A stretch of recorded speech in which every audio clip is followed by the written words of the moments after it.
¿Qué les parece si oramos? Dale gracias a Dios por este día, por haber llegado sanos y salvos, por habernos despertado. Vamos a orar. Bendito Dios y Padre, venimos ante ti en esta mañana, dándote gloria, dándote gracias, bendiciendo tu nombre, clamando a ti, Padre. Necesitados en esta mañana, que nos laves y nos limpies, que nos purifiques, Señor. Queremos en esta mañana venir delante de tus sagradas escrituras y queremos ver el corazón de Jesús. Queremos ver tu voluntad, pero no solamente aprender en conocimiento, sino también ayúdanos a llevarla a cabo, a practicarla, a ponerla por obra en nuestras vidas. Que podamos ver también el corazón del apóstol Pablo, de ese amor tan profundo, Señor, de esa entrega que él tenía hacia ti, y que pueda alcanzarnos, Señor, con el poder de tu Espíritu Santo, que puedas desarrollar en nosotros la misma pasión por ti, Señor. Te damos gracias en el nombre de Cristo Jesús. Amén. Filipenses capítulo 3. La otra semana, si ustedes recuerdan, hablamos del misionero de Cristo y ejemplo de entrega. ¿Cuántos recuerdan? El misionero de Cristo y ejemplo de entrega. Primero Pablo nos habló del versículo 3 al 8, al 7, nos habló de todo su currículum, ¿verdad? De cómo él era un verdadero judío. Y del versículo 3 al 8, Pablo nos había mostrado de que pues esto era algo en contra de los judaizantes, que en los primeros versículos pues los confrontó llamándolos chuchos, perros, porque ellos, los fariseos, los judíos, consideraban a todos los gentiles perros. Eso es algo bíblico, no lo estoy inventando. Ya vimos cómo Jesús, incluso nuestro Señor, le dijo a una mujer fuera de Israel, le dijo que pues no era bueno tirarle la comida a los perros. Entonces sí, le está llamando a ella, pero para probar su fe. No que lo dijo por desprecio, no, él lo hizo por probar el corazón de aquella mujer, pero era algo que se practicaba. Ellos despreciaban a todo el mundo, se creían la última Coca-Cola en el desierto.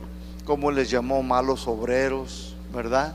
De cómo ellos querían estorbar el verdadero fundamento que Pablo había establecido. También les llamaba a los de la incircuncisión, de que ellos prácticamente decían que para ser salvos tenías que practicar rituales, ceremonias, la circuncisión. Y Pablo le dice: si ustedes creen que tienen en qué confiar porque ustedes han practicado todas estas cositas, Pablo entonces los confronta, le dice: pues yo más. ¿Se acuerdan? Dice: yo más, pero yo no confío, dice, en esas cosas. Yo no confío en las obras de la carne. Yo confío en ¿quién? Dice: en Jesús. Dice: porque si se trata de confiar en la carne, así como ustedes confían en sus obras, que son buenas personas, que van a la iglesia, aplauden, cantan, practican las ceremonias y participan de los rituales, dice: pues yo más. Y luego ya les dice su currículum, ¿verdad? Les dice que él era judío de judíos, hebreo de hebreos, de la tribu de Benjamín, o sea que era de una de las tribus más élite y reconocidas. De ahí vinieron muchos reyes, o sea que él venía de la aristocracia, O sea, yo no vengo de ahí nada más de cualquier uno de los 12. No, de esos 12 nada había pocos que eran ilustres. Y Judá y Benjamín eran unos de los que más suenan en la Biblia, de donde venían la mayoría de los reyes. Y Pablo les dice, pues yo vengo de allí. Es más, mi nombre es Saúl. ¿Se acuerdan del primer rey? Dice, pues yo llevo su nombre. Está pesado, ¿no? En otras palabras, él hablaba hebreo. Dice, si hay que confiar en todas esas cosas, pues yo más, fariseo de fariseos, hijo de fariseos. Él había estudiado, se había preparado. En otras palabras, si hay alguien que había practicado, que había participado, que tenía conocimiento de todas esas cosas del Antiguo Testamento, dice Pablo, pues yo soy. ¿Y ustedes qué? De esta manera es como él los estaba confrontando. Dice, pero yo no confío en esas cosas. Y luego ya en el versículo 8, que ahí fue donde me quedé, ¿verdad? Aquí en el 8, mis hermanos, porque el tema se llama, ¿cómo se llama el tema? El misionero de Cristo y ejemplo de entrega. Aquí en el 8 al 9 ya nos habla de esa entrega. Aquí tú y yo vamos a poder ver esa entrega en el versículo 8. Amén. Que aquí fue donde me quedé. ¿Ya estás ahí en el versículo 8? Bueno. Dice, ciertamente aún, dice, estimo todas las cosas como pérdida por la excelencia del conocimiento de Cristo Jesús, mi Señor. Después que Pablo consideró todo lo que había logrado en la vida, manifiesta que nada de eso ya no tenía valor cuando se compara o se comparaba con el conocimiento de Cristo. Pablo ahora lo más importante en la vida de él, para él, era conocer ¿a quién? A Cristo, ¿verdad? Pero la pregunta es, ¿verdad? Para nosotros, ¿conocemos de Cristo? Aquí dice, mis hermanos, de todo lo tenía como pérdida por la excelencia del conocimiento de Cristo. Aquí está hablando de un conocimiento intelectual. Yo quiero que usted ahí le anote, porque esto es bien importante. Aquí está hablando de un conocimiento intelectual. Y tú y yo ya hablamos, ¿verdad?, del conocimiento del Señor la otra semana. En Jeremías dice que el rico se alabe no en su riqueza, sino que se alabe en que ¿qué? Dicen que me conocen y me entienden. Que el valiente, dice, no se alabe en su valentía, más bien que se alaben que me conoce. Para Dios es muy importante que tú y yo tengamos conocimiento intelectual de la palabra, de los conocimientos de Dios. Si para ti y para mí lo más importante es nuestro trabajo, es nuestras metas propias, es llegar a tener mi casita de Infonavit, y no que haya algo de malo en eso, no hay nada de malo. Estamos hablando de que sea nuestra prioridad. Estamos hablando de que lo pongamos por encima del conocimiento de la palabra de Dios. Entonces ya hay algo mal con nosotros. No estamos entonces entendiendo bien nuestras prioridades. Lo más importante en la vida, para ti y para mí, es tener conocimiento del Señor. Porque si no tenemos conocimiento, entonces nos quedamos ¿qué? Ignorantes. Dios le habló a su pueblo y le dijo, mi pueblo fue destruido. ¿Por qué fue destruido el pueblo de Israel? Dice, porque le faltó conocimiento. Porque te faltó conocimiento. Si hayas tuvido conocimiento de mí, dice, quizás no hayas hecho lo que hiciste, Israel, pero como te faltó conocimiento, dice, por eso estás como estás. Y se vuelve y confronta a los sacerdotes de ese tiempo. Dice, ustedes son los culpables, porque ustedes eran los responsables de haberles enseñado al pueblo acerca de mí. ¿Cuál es mi responsabilidad? Hacerle al pueblo, a la iglesia, que tengan conocimiento de mí, de mi testirollo, que sepan todo lo que hice desde chiquito, de que sepan en cada prisión que estuve. No, mi responsabilidad es llevarlos a conocer a Dios y al Hijo de Dios. Mi responsabilidad es que tú conozcas a Dios, y mi responsabilidad es llevarte el corazón hasta donde Dios nos permite, y ya lo demás es tu responsabilidad. Pero esa es la responsabilidad para todo ministro, llámese como se llame, sea de donde sea. Nuestra responsabilidad es llevar al pueblo de Dios a tener conocimiento. Y Pablo, mis hermanos, pues sabemos que tenía conocimiento, pero tenía conocimiento del Antiguo Testamento.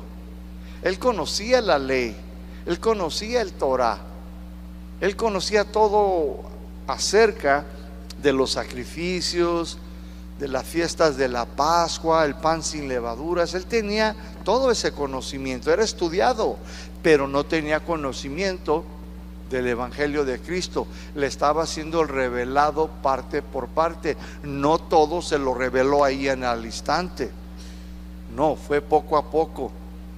Dios le fue mostrando, le fue revelando, para que podamos entender claramente.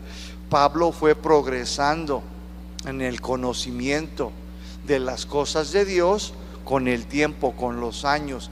Dios le fue dando, y él le fue escribiendo y escribiendo cartas. No pudo haberlo recibido todo en una noche, hermanos, imposible. Tampoco pudo haber, voy a escribirlo todo antes de que se me olvide. No, fue en el tiempo de Dios, ¿sí? Entonces eso es bien importante, mis hermanos, que tengamos conocimiento. Amén. Entonces Dios quiere que tú le conozcas, y eso, para eso fuimos llamados, para conocer a Dios y a su Hijo amado Jesucristo. La segunda parte, que fue ahí ya donde me quedé, segunda parte del versículo 8, Filipenses 3:8, dice aquí: por amor del cual lo he perdido todo, y lo tengo por basura para ganar a Cristo. Aquí en este verso podemos ver su entrega. Aquí es donde comienza a transparentarse y verse la entrega de este misionero, porque el tema es el misionero de Cristo, ejemplo de entrega. Esta es la parte 2, ¿ok?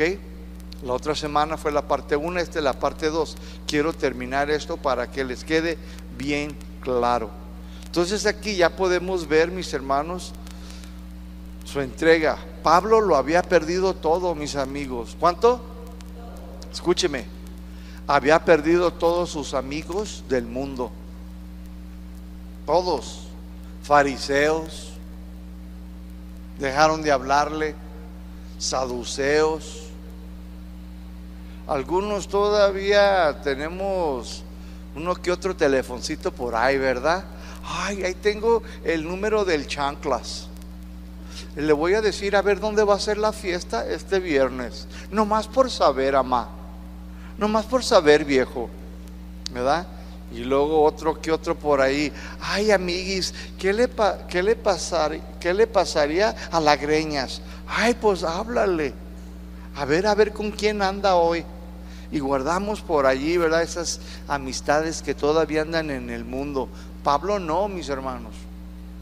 Él aquí dice: por amor del cual lo he perdido todo, y lo tengo por basura para ganar a Cristo. Perdió a todos sus camaradas, sus títulos. ¿Crees que él no tenía títulos? Él era un hombre estudiado, preparado, graduado. No creas que era como yo, que nomás fue a high school y tiró la toalla y nunca se graduó. No, él sí. Él tenía títulos, mis hermanos. Tenía sus privilegios como fariseo. ¿Sabían que los fariseos tenían privilegios? Les daban los mejores asientos en las plazas. La gente, mis hermanos, les daba sus terrenitos. La gente se les entregaba a los fariseos. Eran como sus diosesitos de aquellos tiempos. Todo eso, mis hermanos, privilegio. Mis hermanos, los privilegios que él tenía venían también del Sanedrín. Perdió reconocimiento. Era reconocido, mis hermanos. Muchos de los fariseos conocían y sabían quién era Pablo. Es más, Pablo nomás iba y decía: necesito cartas. ¿Para qué quieres cartas? Quiero que me firmen cartas de autoridad para ir y meterle una revolcada a todos los del instituto. Andan por ahí predicando de algún Cristo. No, hombre. Y se las firmaban porque sabían quién era Pablo. También estaba dispuesto y perdió, mis hermanos, reconocimiento, prestigio. También el prestigio, él tenía mucho prestigio. ¿Saben lo que es prestigio? O sea, que no era cualquier persona, era de rango alto. Tenía fama, mis hermanos, también lo perdió todo. Riquezas, también las perdió, mis hermanos. Pablo había dejado atrás todos sus logros personales, todas sus hazañas que él había hecho, incluso hasta la familia y padre y madre, familiares. Todo lo dejó, mis hermanos, por seguir a quién, por seguir a Cristo, por ganar a Cristo. Por amor al Señor lo había perdido todo y lo consideraba, dice aquí, basura, con tal de conocer más y más al Señor Jesucristo.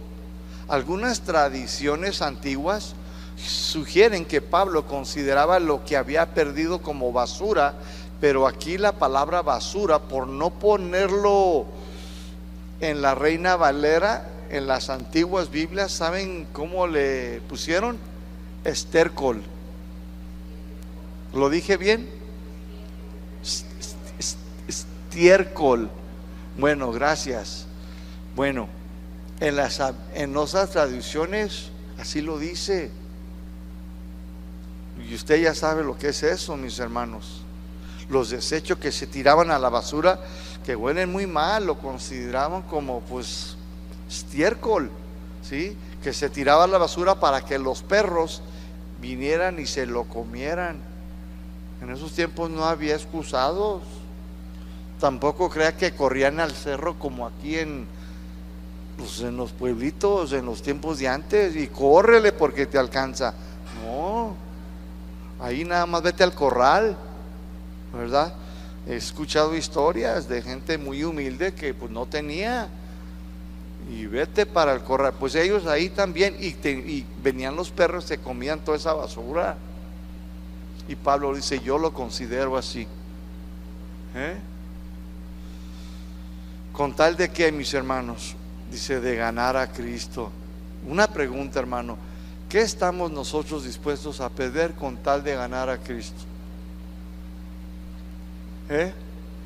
¿Qué tan dispuesto estás tú de perder para ganar a Cristo? ¿Qué estás dispuesto tú, hermano, hermana, en esta mañana? ¿Estamos dispuestos a despojarnos de cualquier cosa con tal de ganar a Cristo? ¿En serio? ¿En verdad? Es una buena pregunta, porque les comento, ¿verdad?, que hay algunos que todavía estamos ahí guardando los LPs de las jilguerillas.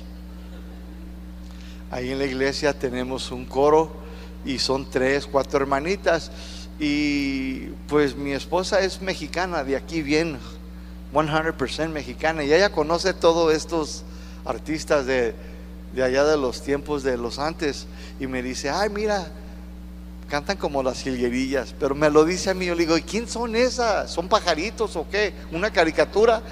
Y luego ya me enseñó en el YouTube: no, mira, estas son. Le digo: ah, sí, digo, las jilguerillas.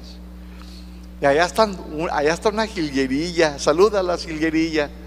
Ella está en el coro. Entonces a veces les digo: hola, mis jilguerillas, son del Señor.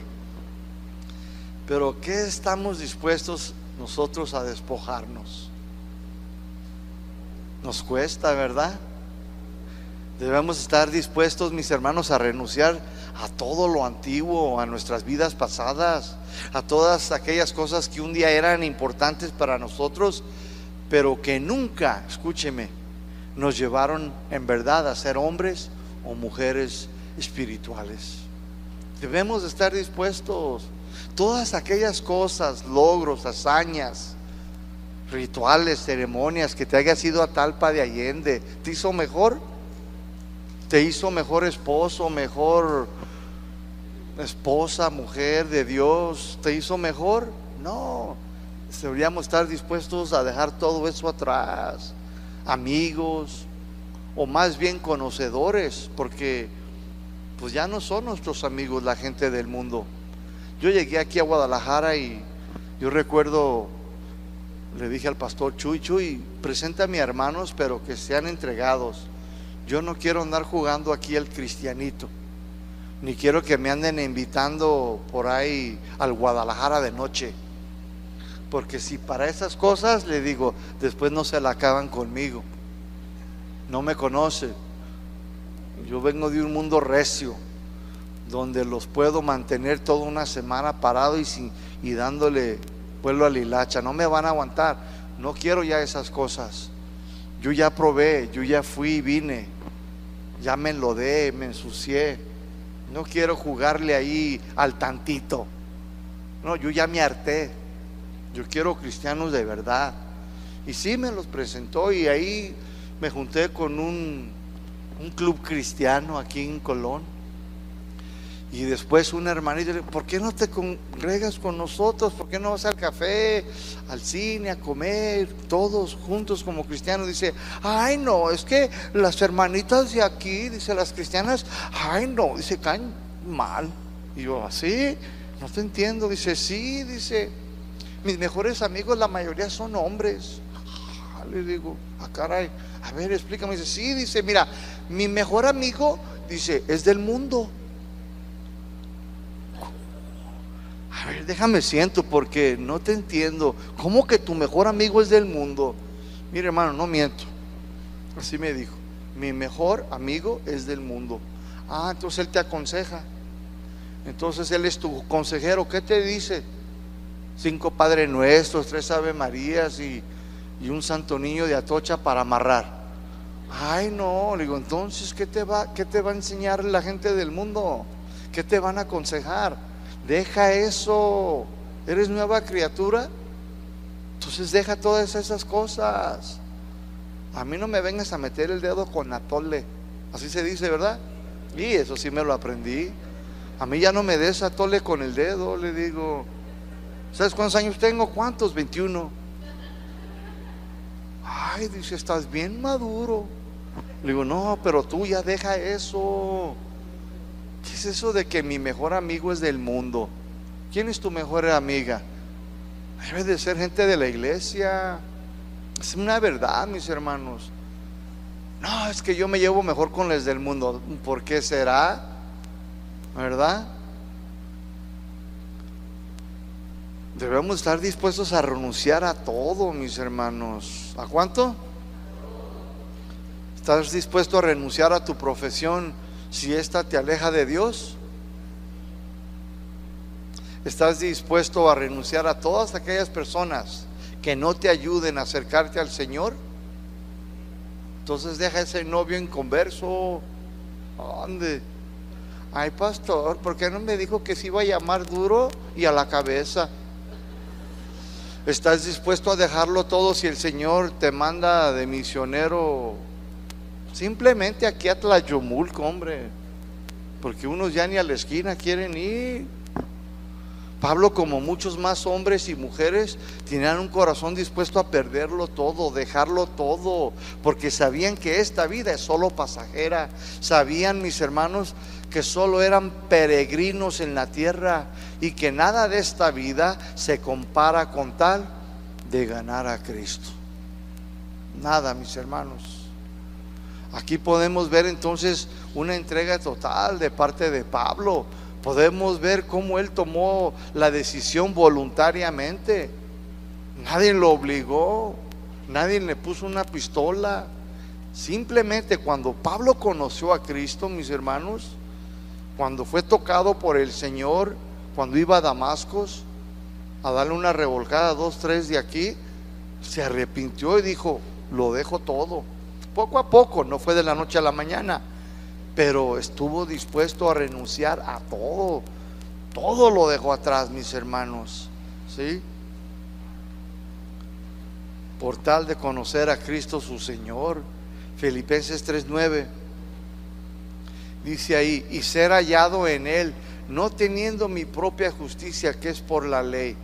Pablo, como los judíos religiosos y muchos hoy, piensan que por guardar la ley, participar de las ceremonias, practicar rituales, hacer buenas obras, ir a la iglesia, cantar, aplaudir, dar ofrendas, diezmar, ellos creían que ya eran justificados, que ya eran gente inocente, que ya se iban a ir al cielo, ya se habían ganado su tiquete.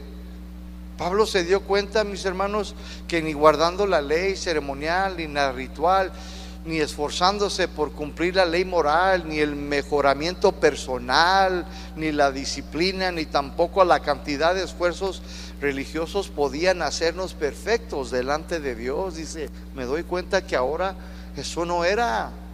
Por más que yo me haya esforzado, por más hazañas que haya hecho, por más títulos que yo haya obtenido, por más prácticas y ceremonias que haya participado, dice, nada de eso me hace perfecto delante de Dios. Sigo estando inmundo, mi condición sigue estando en pecado. Se llevó un chasco, mis hermanos, quedó como wow.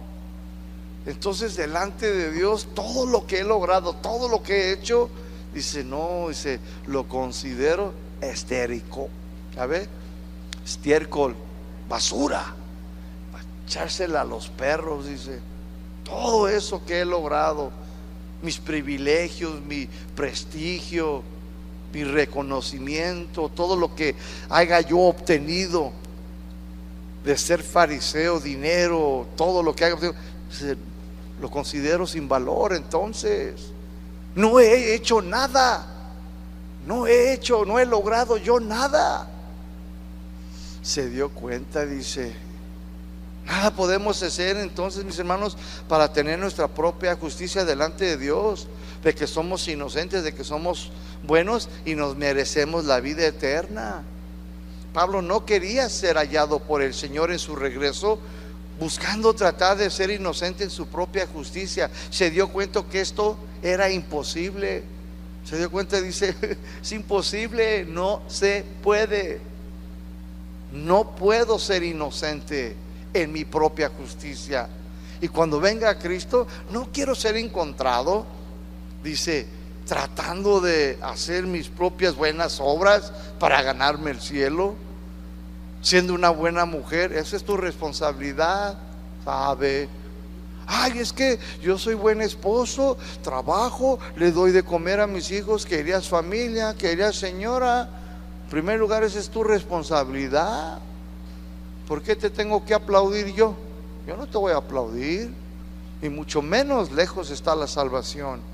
Eso es punto y aparte. ¿Sí me estoy dando a entender? Ay, pues es que yo pensé que, y yendo y aplaudiendo y cantando y siendo buena mamá. No, todo eso es tu responsabilidad. Y si vienes y cantas, debe de ser por agradecimiento, por amor a Él, no para ganarnos nada. ¿Cuántos dicen amén? Entonces Pablo se dio cuenta que todo esto era imposible y se los hace ver a los judaizantes. Adán y Eva, al pecar los dos, mis hermanos, si ustedes recuerdan, ¿con qué se cubrieron? ¿Con chayotes? ¿Alguien dijo? No, ¿cuáles chayotes? No, se cubrieron con hojas de plantas.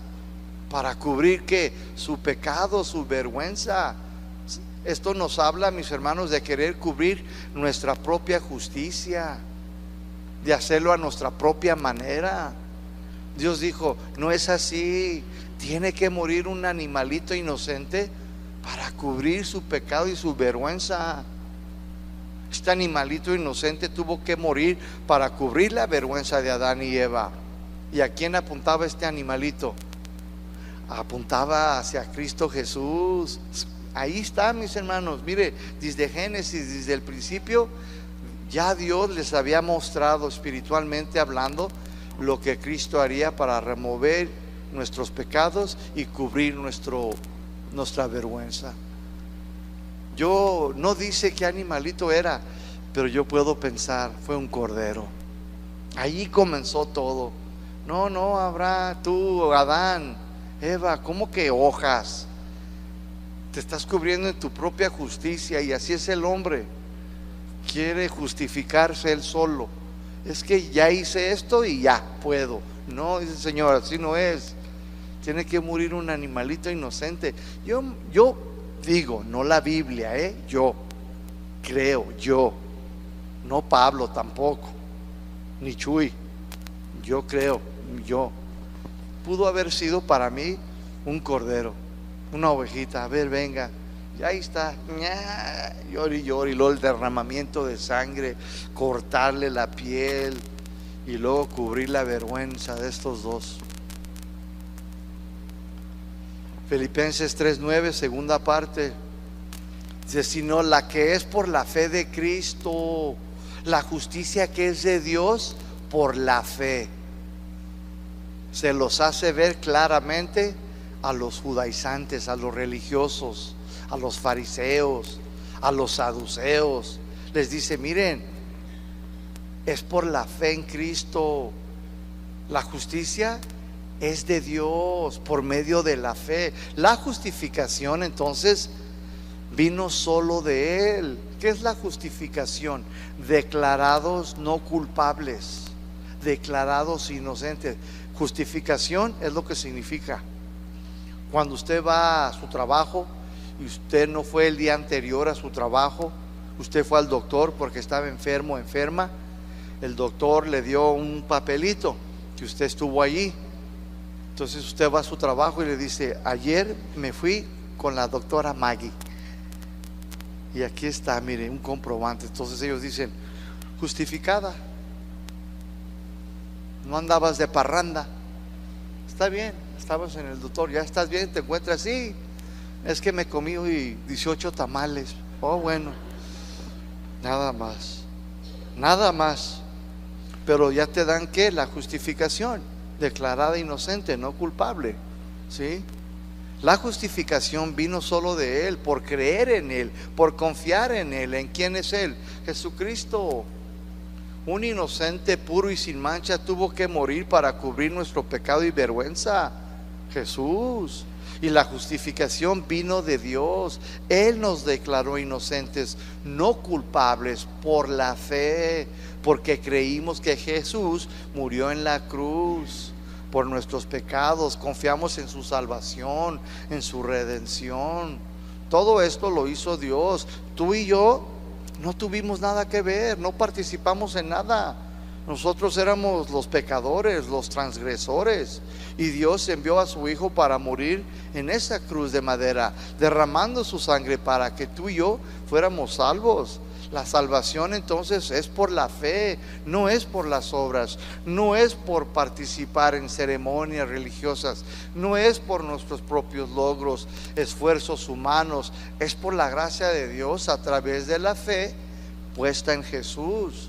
La justicia de Dios demandaba sangre derramada. Esta era la ley de Dios. Dice la palabra de Dios: pues sin derramamiento de sangre no hay remisión de pecados. Y en Jesús esta ley, esta justicia fue cumplida. En otras palabras, la muerte, el sacrificio de Jesús, en Él, mis hermanos, se hizo la justicia. Él pagó el precio por ti y por mí. Y en esta justicia la ira de Dios fue removida. O sea que la muerte de Jesús era la única que podía remover su ira. Y esta es la única que satisfació y lo complació al Padre. Nada más. No había otra. Su muerte en la cruz satisfació, dijo, como dicen en inglés, that's what I'm talking about. De eso estoy hablando. Sin derramamiento de sangre. Pero no sangre, sangre. Tenía que ser pura y sin mancha, sin pecado. Y en Él, en Jesús, se hizo justicia por ti y por mí y por todos aquellos que en Él crean, porque la salvación es por la fe y la justicia vino de Dios. Amén. Tema número 12. Entonces ya miramos la entrega del apóstol. Dios espera lo mismo de ti y de mí. Tema número 12. En el anhelo del misionero. El anhelo del misionero. Ya habíamos visto el anhelo del pastor en el capítulo 1, ¿recuerdan?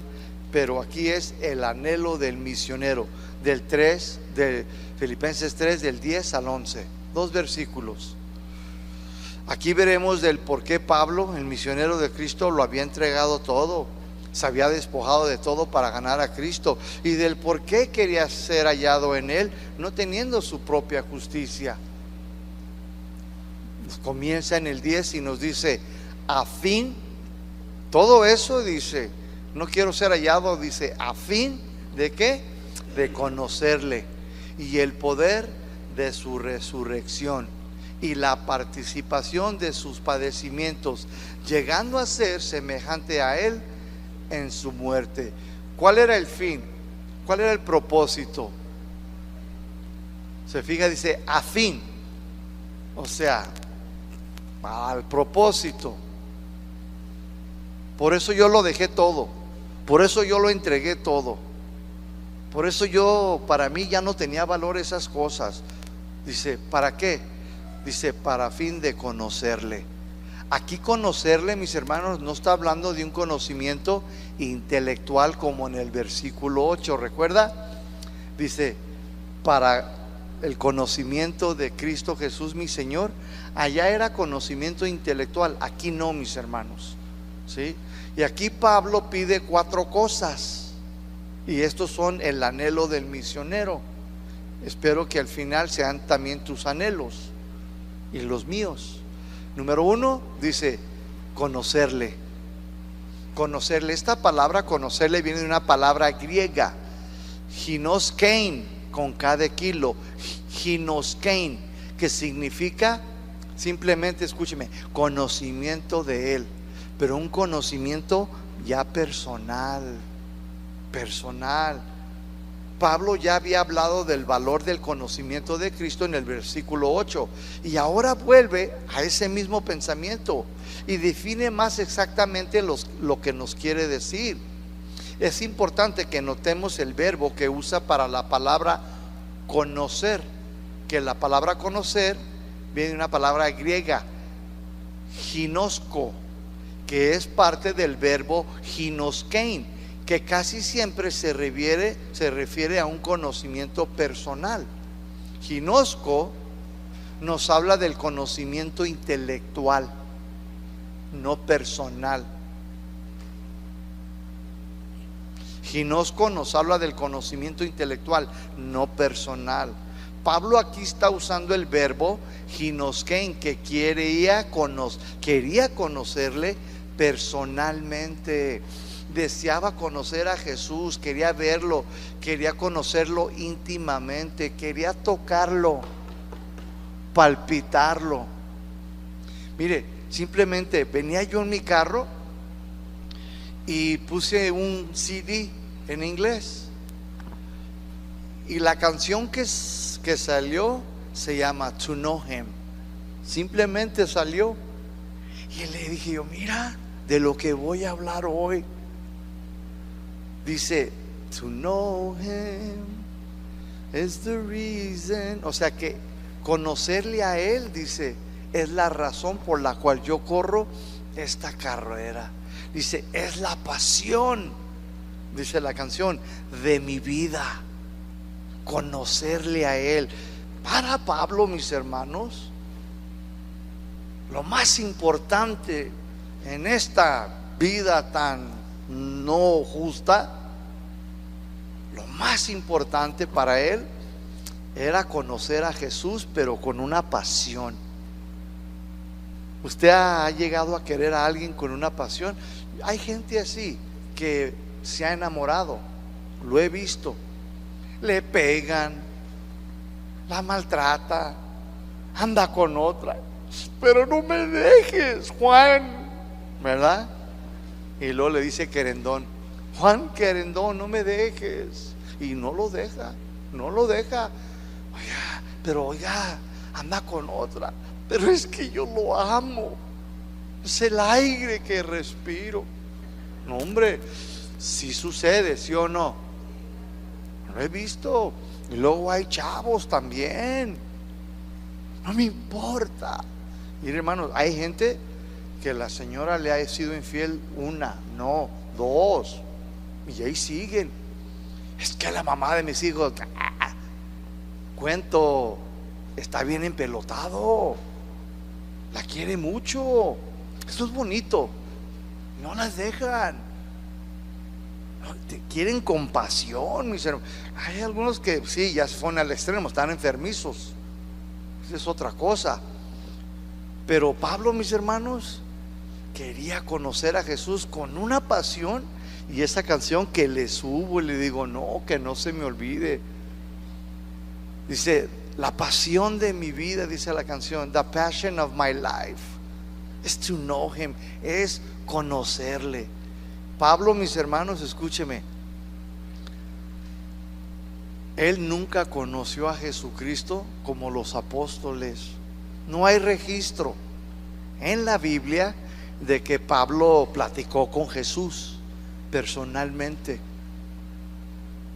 Se le apareció en el camino a Damasco en una luz resplandeciente.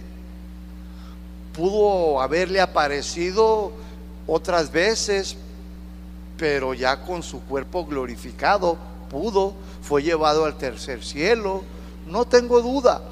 Pero que haya caminado con él como los apóstoles, que haya platicado con él como los apóstoles, que se haya recostado como el discípulo amado Juan, que se recostó sobre su pecho, nunca.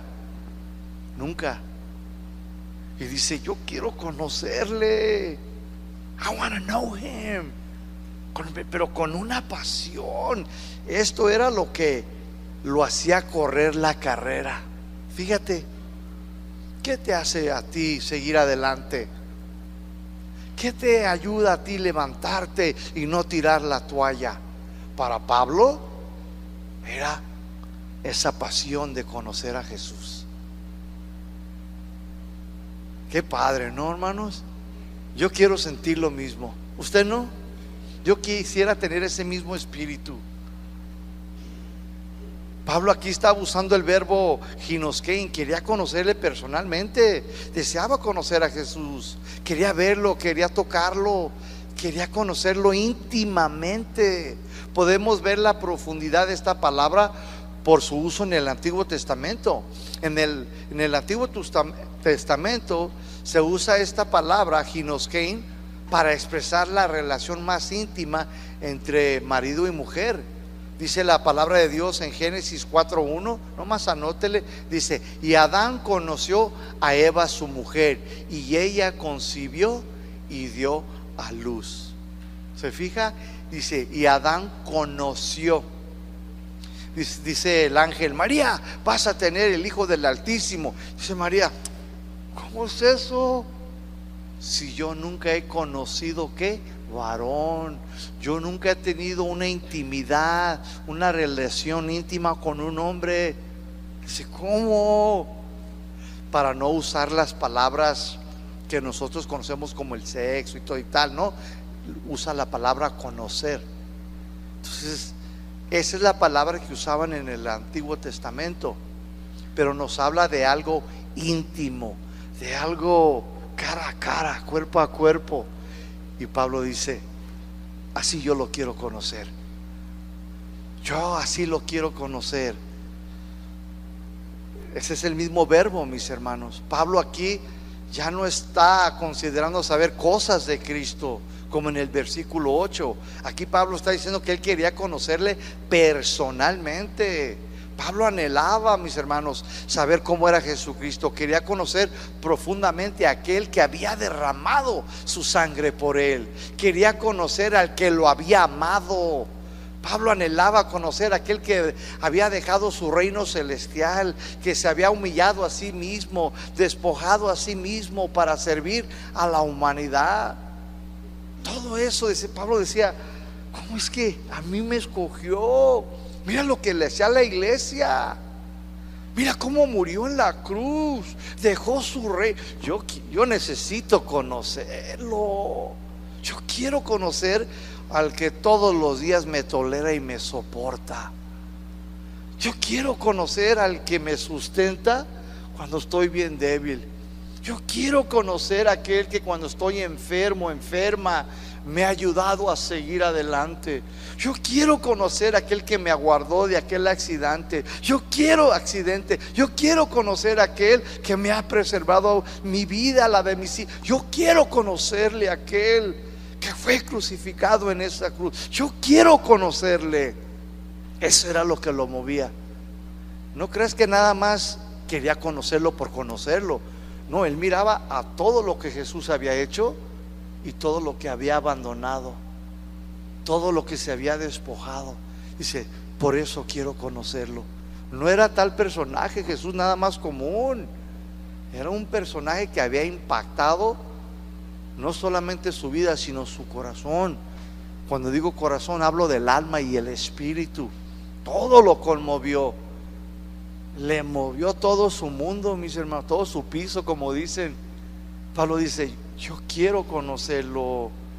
Él anhelaba conocerlo personalmente. Quería tocarlo, palparlo, verlo.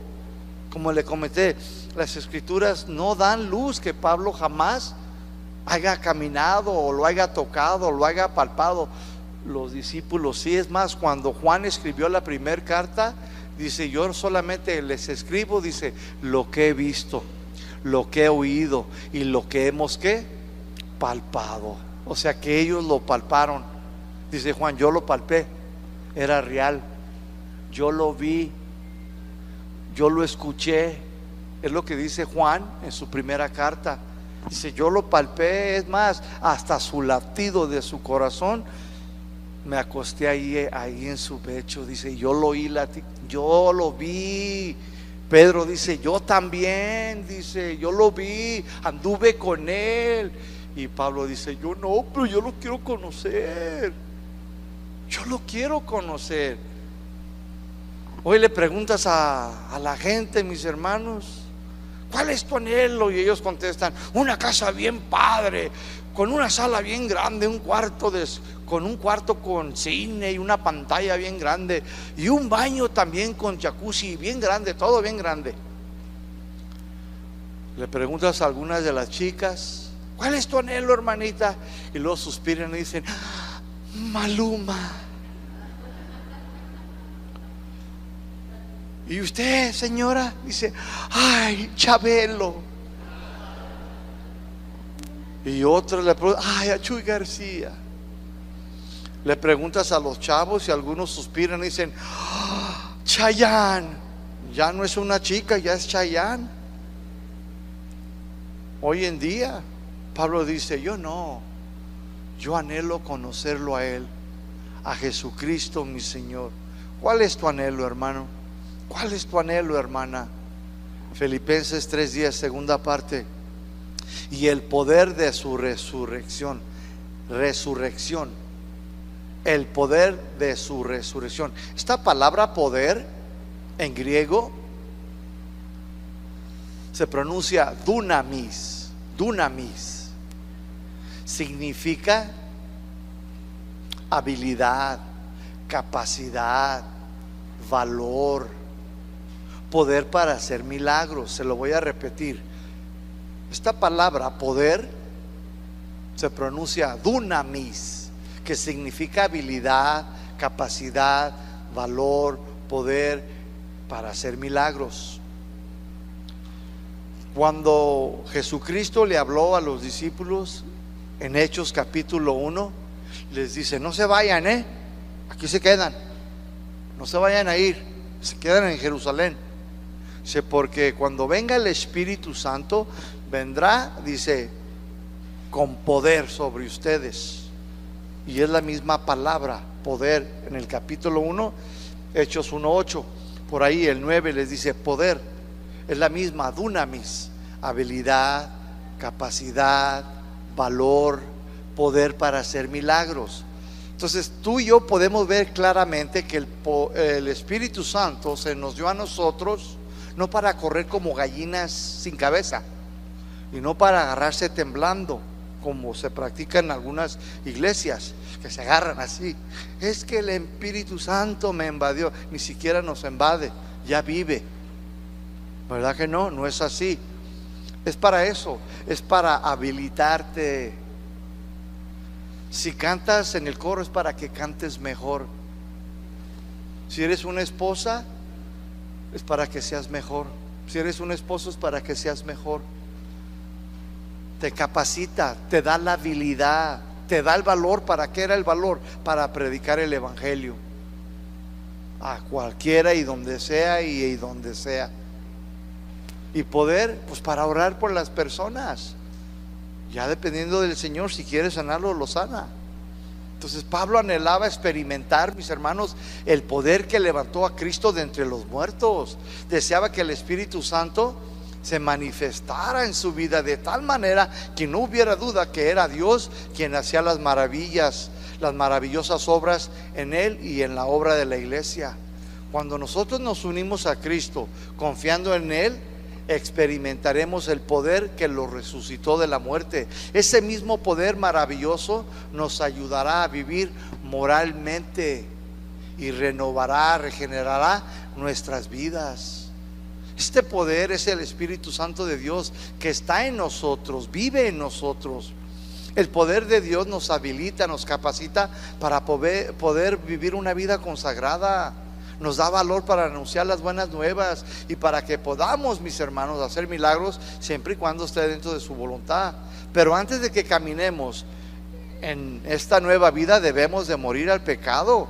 Así la resurrección del Señor nos dará el poder de Cristo para vivir para Él. Su crucifixión señala la muerte de nuestra vieja naturaleza pecadora. No podemos conocer la victoria de la resurrección sin usar personalmente la crucifixión. ¿Sí le entendió?